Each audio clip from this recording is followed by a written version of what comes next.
पथनाट्य पाहायला या. कशाचं? संविधानाच्या अमृत महोत्सवाचं पथनाट्य पाहायला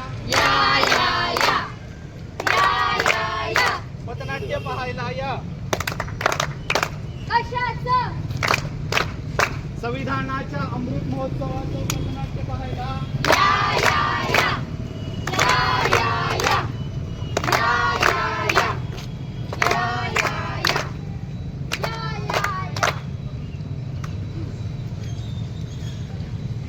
नमस्कार सर्वांना. आम्ही श्री शिवछत्रपती महाविद्यालयाचे NSSचे विद्यार्थी आज आपल्या समोर एक पथनाट्य सादर करणार आहोत. तर पथनाट्याचा विषय आहे भारतीय संविधानाचा अमृत महोत्सव म्हणजेच संविधानाची जनजागृती.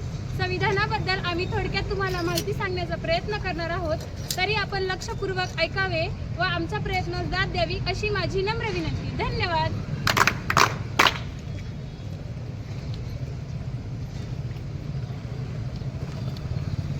अरे थांब एवढ्या घाईघाईने कुठे निघाला? राम राम हलवादार. अरे हलवादार नसते ते हवालदार असताना हवालदार बेरड सिंग म्हणतात, समजलं?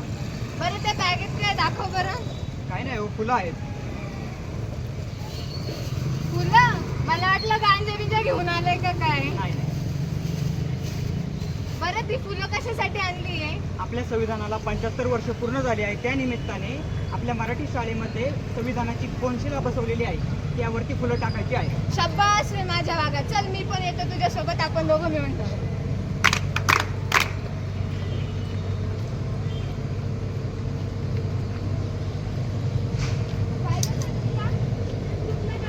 आपल्या कॉलेजमध्ये काहीतरी संविधानाचा कार्यक्रम आहे बोले. चल ना जाऊ कार्यक्रमाला. काय आहे त्या कार्यक्रमाला? मी काही येत नसते. काय दिलं त्या संविधानाने आपल्या मुलींना? मी काही येत नसते. तू पण काय जाऊ नको. अरे देवा, संविधानाने आपल्याला खूप काही दिलेलं आहे. विशेष करून मुलींना आणि महिलांना. आपण दोघी कॉलेजला जातो. शिक्षणाचा हक्क कोणी दिला? कितीतरी महिलांवरती अत्याचार होत होते, ते कोणी कमी केले? संविधानानेच ना.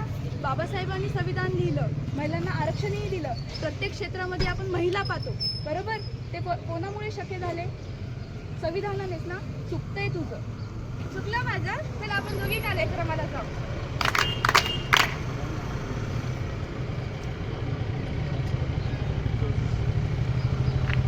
काय रे मित्रा, किती दिवसांनी भेटला? आणि हे काय? किती कमी तब्येत भेट केली आहे. भाकर भेटली नाही काय? अरे कसल्या भाकरी? का रे, काय झालं?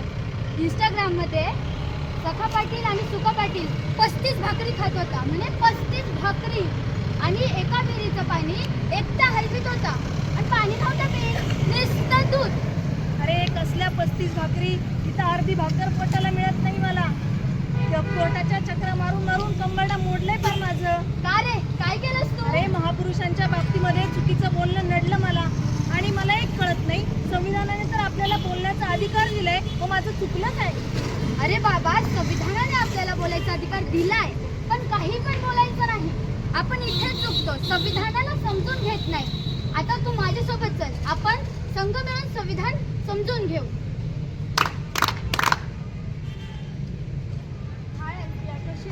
मस्त. तू कशी आहेस? मी पण बरी आहे. काय चाललंय सध्या? काही नाही, जस्ट असाइनमेंट कम्प्लिशन. अच्छा, परीक्षा कधी आहे मग आता? आता दिवाळी नंतर आहे ना. झाला का अभ्यास? काय रे, काय चर्चा चालली आहे? काही नाही सर, अशाच चर्चा चालू होत्या. अरे किती वेळ झाला, मी कार्यक्रमाला निघालोय. आपल्या कॉलेजमध्ये NSS मार्फत संविधानाचा कार्यक्रम घेतोय. तुम्ही येणार नाही का? सर माहिती आहे कार्यक्रम आहे, पण आम्ही काय करू येऊ?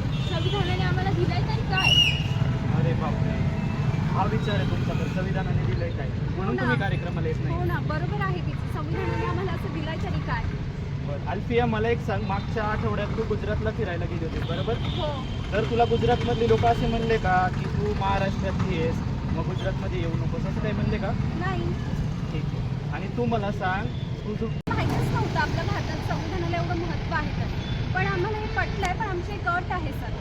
अच्छा, आता येण्याची पण अट आहे का? काय अट आहे? हो सर, आमची अशी अट आहे की तुम्ही आम्हाला आता इथे लगेच भारताची संस्कृती शिका म्हणून दाखवा. जर तुम्ही म्हणून दाखवली तरच आम्ही तुमच्यासोबत पुस्तक कार्यक्रम आहे. अच्छा, म्हणजे संविधानाची उद्देशिका म्हणून दाखवायची का? तुम्ही पाठ नाही केली का? नाही. अच्छा, म्हणजे माझी परीक्षा घेता येतं. हो. ठीक आहे, मी म्हणून दाखवल, पण माझ्याही दोन अटी आहे. एक, तुम्ही सर्वांनी उद्देशिका पाठ करायची, आणि दुसरी अट म्हणजे माझ्यासोबत कार्यक्रमाला यायचं. चालेल.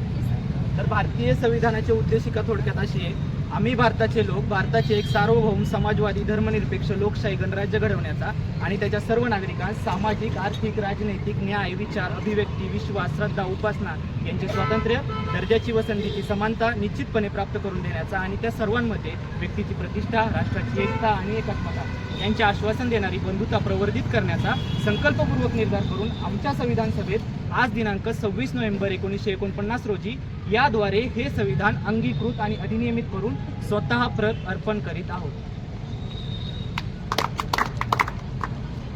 सर, आम्ही तुमच्यासोबत कार्यक्रमाला सुद्धा येऊ आणि तुम्हाला भारताची उद्देशिका सुद्धा पाठ करून राहू. नक्की. हो सर. अरे मग चला, वेळ झाला, जाऊयात कार्यक्रमाला. चला. संविधानाचा अमृत महोत्सव म्हणजे भारतीय संविधानाच्या स्वीकृतीला 75 वर्ष पूर्ण झाल्याबद्दल साजरा केला जाणारा महोत्सव. हा महोत्सव वर्ष 26 नोव्हेंबर 2024 पासून सुरू झालेला आहे. कारण भारतीय संविधान 26 नोव्हेंबर 1950 रोजी स्वीकारले गेले आणि 26 जानेवारी 1950 पासून ते अंमलात आले आहे. संविधान महोत्सव साजरा करणे हा भारताच्या लोकशाहीचा आणि संविधानाच्या मूल्यांचा गौरव करण्यासाठी तसेच डॉक्टर बाबासाहेब आंबेडकर यांसारख्या नेत्यांच्या योगदानाला आदराने स्मरण करण्यासाठी आहे. चला तर मग आपण सर्व सुजाण नागरिक या सार्वभौम प्रजासत्ताक देशात भारतीय संविधानाचे अमृत महोत्सव विभाजन साजरे करूयात. आता आपण सर्वजण मिळून घोषणा देऊयात. भारत माता की जय. भारत